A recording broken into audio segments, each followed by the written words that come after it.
직업방송과 연합뉴스TV가 함께 만드는 취업 전문 뉴스 투데이 고용플러스입니다. 공정거래위원회가 천여 개 대리점의 부품을 밀어내기 한 혐의로 현대모비스 법인과 전직 임원을 검찰에 고발했습니다. 하지만 이미 피해를 입은 대리점주들이 보상을 받을 길은 막막하기만 합니다. 이경태 기자입니다.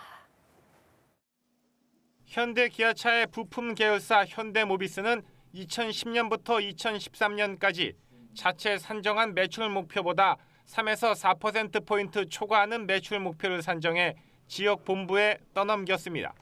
지역 본부는 다시 1천여 개 대리점에 초과 물량을 밀어내기 했고 대리점주들은 사실상 빚을 내 이를 소화했습니다. 여기 5개 좀 돼. 3개 필요 없어요. 이렇게 일하면 내년에 계약할 때 저들 부르지 마라. 그럼 우리는 내년에 캔슬되는 거예요. 10년 장사하고서 그냥 하루아침에 그냥 문 닫아야 되는 거예요. 현대모비스는 그룹 감사 등을 통해 밀어내기의 원인과 피해를 알고 있었습니다. 또 2013년 자신들과 판박이 껴인 남양유업의 대리점 갑질을 목격하고도 수년간 이를 시정하지 않았습니다. 공정위는 결국 현대모비스의 공정거래법 위반 혐의로 시정명령과 과징금 5억 원을 부과했습니다. 또 전호석 전 대표이사와 정태환 전 부품영업본부장 그리고 현대모비스 법인을 검찰에 고발하기로 했습니다. 다만 이번 조치는 이미 막대한 피해를 입은 대리점주의 보상 문제는 해결해주지 못하는 한계를 드러냈습니다. 현대모비스는 피해 대리점주에게 실질적으로 도움이 되는 보상 방안을 고심 중이라고만 밝혔습니다. 연합뉴스TV 이경태입니다. 최근 미투 운동에 일고 있는 성폭력 고발은 직장 내에서 이뤄지는 경우가 많습니다. 위계를 이용한 직장 내 괴롭힘의 대표적인 사례인데요. 정부가 실태 조사를 통해서 각종 직장 내 괴롭힘을 금지하도록 법제화하거나 취업 규칙에 명시하는 방안을 검토 중입니다. 박수주 기자입니다. 그런 것들을 데리고 일하는 내가 가슴이 터져. 이 같은 싹 끌고 들어가서 반은 죽여놔야 되는 거예요.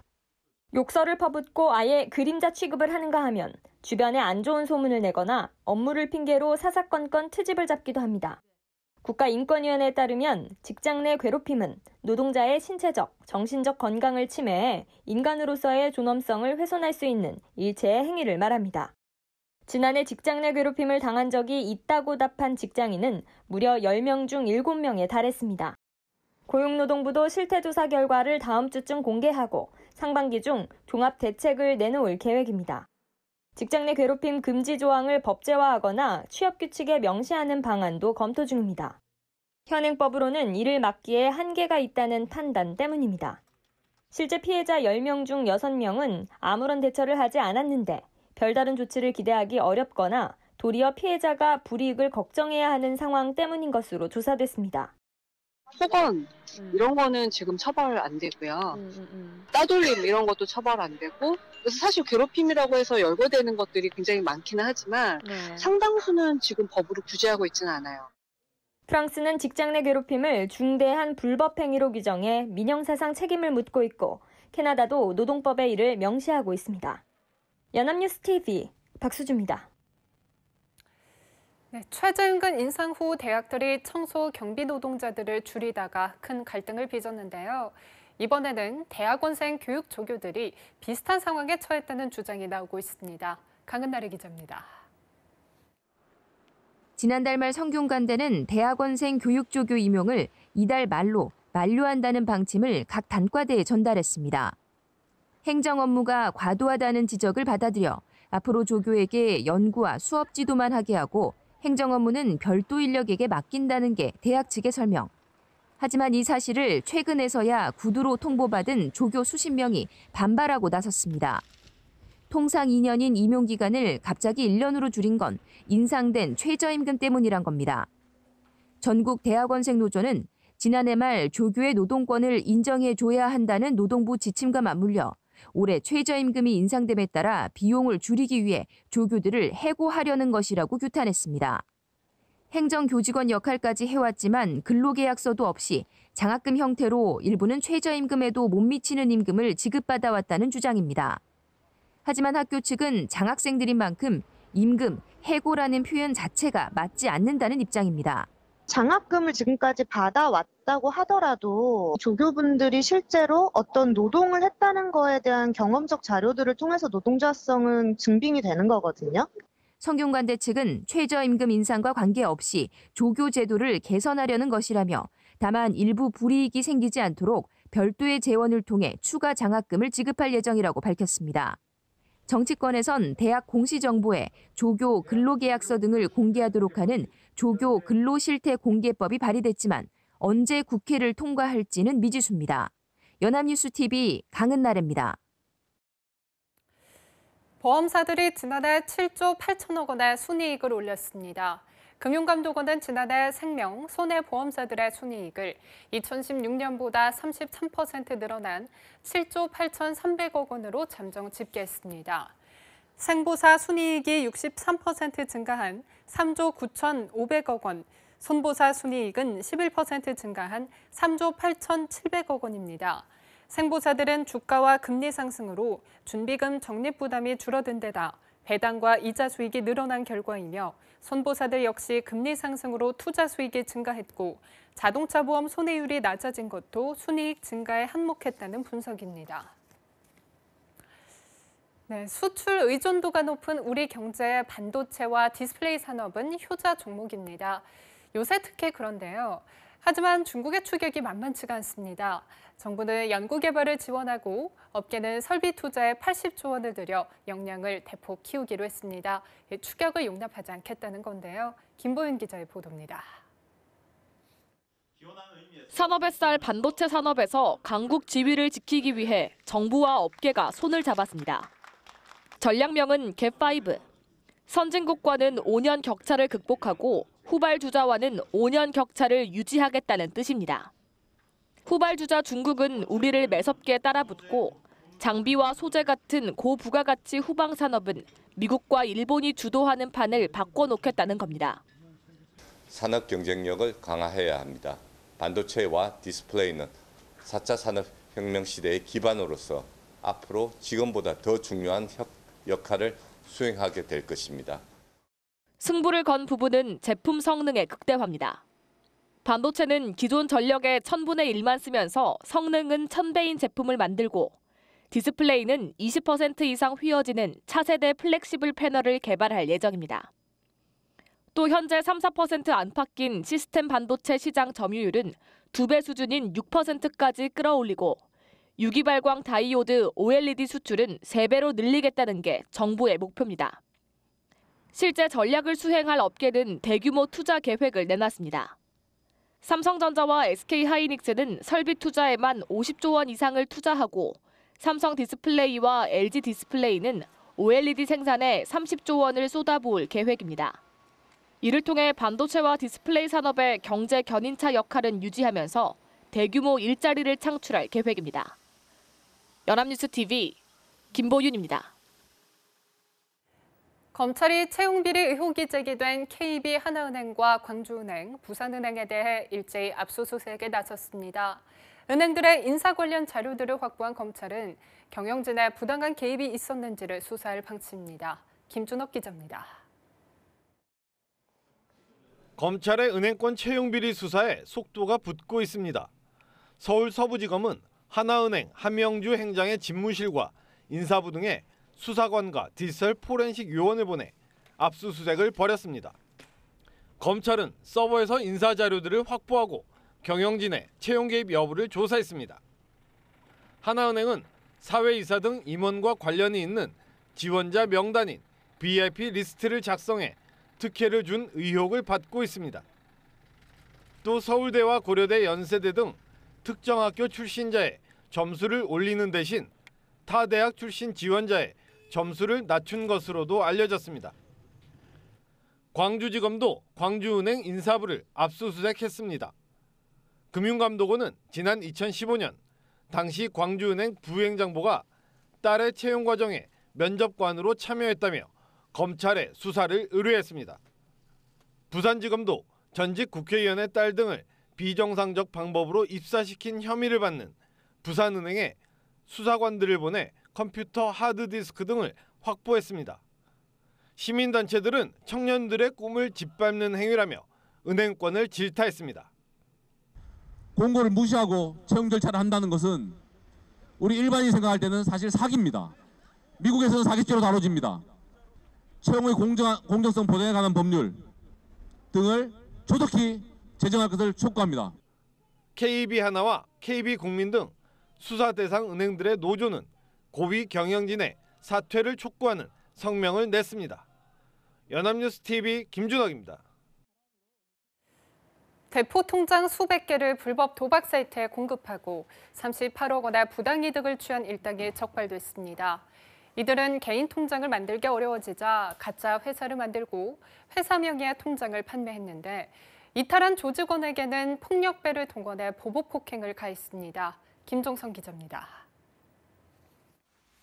인천 송도의 오피스텔에서 경찰관들이 압수수색을 벌입니다.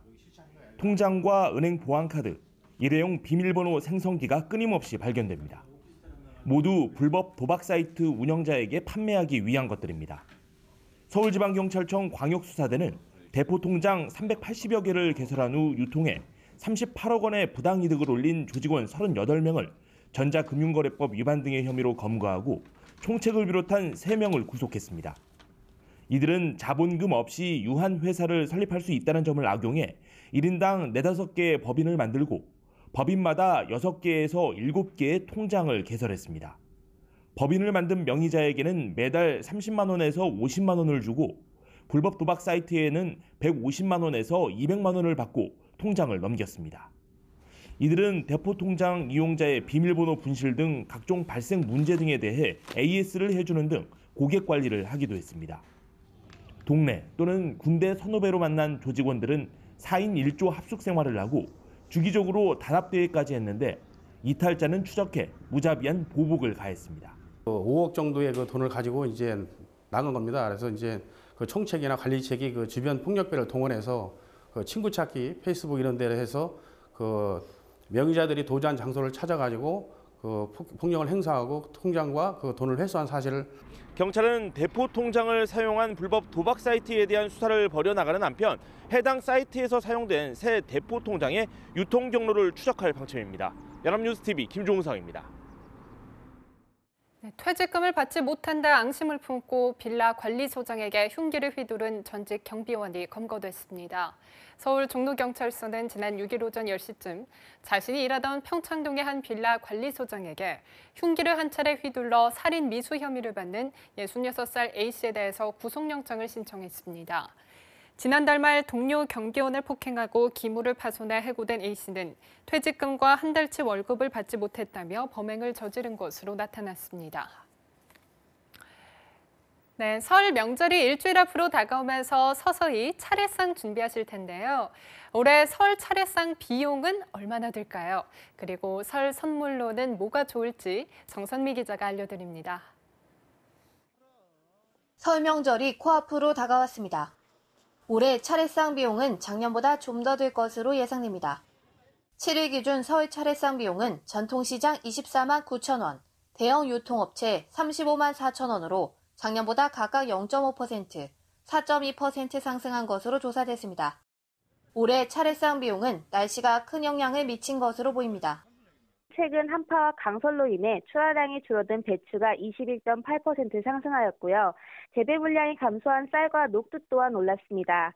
반면 하락한 품목 중 계란은 지난해 AI 파동으로 인해 올랐던 가격이 정상화되면서 저렴해졌고 소비가 부진한 배 역시 하락하였습니다.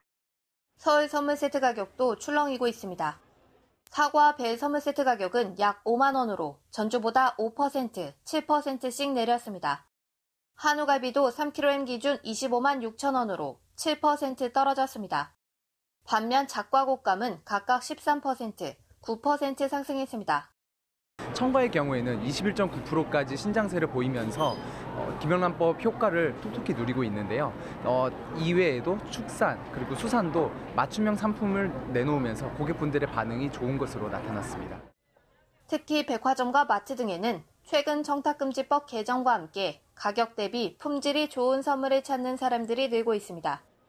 가격이 내려간 과일과 한우 선물 세트 인기는 계속될 것으로 전망됩니다. 연합뉴스TV 정선미입니다.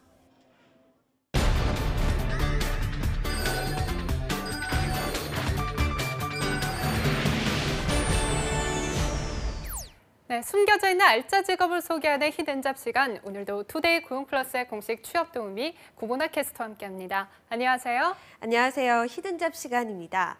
한동안 계속된 한파로 고생하신 분들 많으시죠? 이렇게 몸도 마음도 추운 계절에 보기만 해도 포근한 동물이 있습니다. 바로 판다인데요. 오늘은 이 판다를 가장 잘 아는 사람들, 판다 연구원에 대해서 알아보겠습니다. 네, 판다는 덩치는 크지만 너무 귀여운 외모를 가졌잖아요. 이런 판다를 연구하는 직업이라고 하니까 즐겁게 일을 할 수 있을 것 같은데요. 근데 과연 그럴까요? 여기 숲속을 어슬렁거리는 커다란 판다들. 그런데 자세히 보니 진짜 판다가 아닌 판다 옷을 입은 사람들입니다. 대체 이들은 왜 판다 옷을 입고 숲속을 서성거리는 걸까요? 판다와 전혀 위화감 없이 한 공간에 있는 이들이 바로 오늘 히든잡의 주인공, 판다 연구원입니다.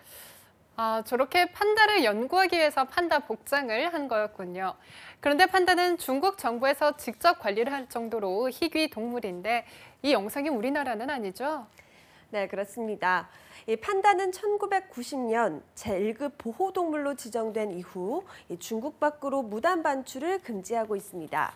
그래서 이 판다 연구원은 주로 중국의 사천성 등지에서 활동을 하고 있는데요. 하지만 이 외교적 목적으로 판다를 해외에 보내는 경우가 늘어나고 이 판다의 개체수를 늘리기 위한 연구가 계속되고 있어서 앞으로 판다 연구원의 수요가 늘어날 전망이라고 합니다. 저렇게 귀여운 외모의 판다와 함께 일할 수 있다면 정말 행복할 것 같은데 그렇다면 판다 연구원은 주로 어떤 일을 하게 되는 건가요? 네, 주로 히말라야 남동부 또 중국 북서부 등지에서 서식하는 판다의 전체 개체수는 약 2,000마리로 상당히 적은 편이라고 합니다. 이 판다가 처음 서양에 공개된 건 1937년인데요. 인형 같은 외모의 판다가 인기를 얻으면서 이 약탈 행위가 계속되자 1990년 중국 정부는 청두 교외 지역에 생태공원을 만들어서 이 판다를 보호하고 개체수를 늘리기 위해서 노력을 하고 있습니다. 이 판다 연구원은 이곳에서 판다를 돌보고 야생으로 돌려보내는 일을 주로 맡고 있습니다. 네, 그렇군요. 그런데 판다는 귀여운 외모와는 달리 성격이 조금 포악하다고 알려져 있는데요. 연구하기가 쉽지는 않겠어요. 네, 맞습니다. 이 판다는 귀여운 외모와는 달리 겁이 많고 또 환경 변화에 예민한 성격을 가지고 있습니다. 특히 식성이 까다로워서 주식인 대나무가 조금만 시들거나 품질이 낮아도 먹지 않기 때문에 매일 대나무의 상태를 체크해줘야 합니다. 또 움직이기 싫어하는 성격을 갖고 있어서 직접 들어서 이동시킬 일이 많기 때문에 판다 연구원의 업무는 3D 업종에 가깝다고 합니다. 네, 커다란 체구와 또 귀여운 외모만 봤을 때는 성격도 좋고 또 사람을 잘 따르는 동물이라고 생각을 했는데 그렇지는 않은가 봐요. 네, 그렇습니다. 이 연구원들이 판다 옷을 입는 이유도 이 낯선 사람을 보면 스트레스를 받는 판다의 성격 때문이라고 하는데요. 이 야생 판다를 연구할 때는 이렇게 옷을 입고 배설물까지 발라야 이 판다가 스트레스를 받지 않는다고 합니다. 네, 이렇게 보기에는 참 사랑스러운 모습의 판다였는데 가까이 있는 판다 연구원들은 나름의 고충이 크겠어요. 네, 그렇습니다. 하지만 친해지면 더없이 사랑스러운 동물이 바로 판다라고 하는데요. 이 영상에서 보시는 것처럼 판다와 친해지면 이렇게 귀찮을 정도로 스스럼 없이 장난을 칩니다. 이때만큼은 고된 업무도 잊을 수 있다고 합니다. 또 이 판다 연구원의 업무 중 하나가 이 판다 개체수를 늘리기 위한 연구를 하는 건데요. 이 희귀 동물을 보호하고 지킨다는 점에서 보람을 느낄 수 있는 직업이라고 할 수가 있겠습니다. 네, 그렇겠어요. 저도 저 영상을 보니까 저 역시 판다 연구원에 도전해보고 싶을 정도인데요. 그렇다면 판다 연구원이 되기 위해서는 어떻게 해야 할까요? 네, 이 판다 연구원이 되기 위해서는 동물학이나 유전학을 공부하는 것이 좋은데요. 현재 청두 판다 번식 육성 기지에서 중국뿐만 아니라 영국이나 미국, 또 덴마크 등지 학자들이 모여서 이 판다의 번식을 위한 유전자 연구 프로젝트를 진행하고 있다고 합니다. 이 세계적으로 판다 보호에 대한 관심이 높아지는 만큼 앞으로 판다 연구원의 숫자 또한 늘어날 전망입니다. 네, 그렇군요. 잠시 매서운 한파를 이길 수 있는 즐거운 히든잡이었던 것 같습니다. 귀여운 판다의 개체수가 앞으로도 더 늘어나서 우리나라에서도 판다 연구원이 탄생하는 날을 기다려보겠습니다. 지금까지 히든잡 구보나 캐스터와 함께했습니다. 고맙습니다. 고맙습니다. 네, 투데이 고용플러스 오늘 준비한 소식은 여기까지입니다. 함께해 주신 여러분 고맙습니다.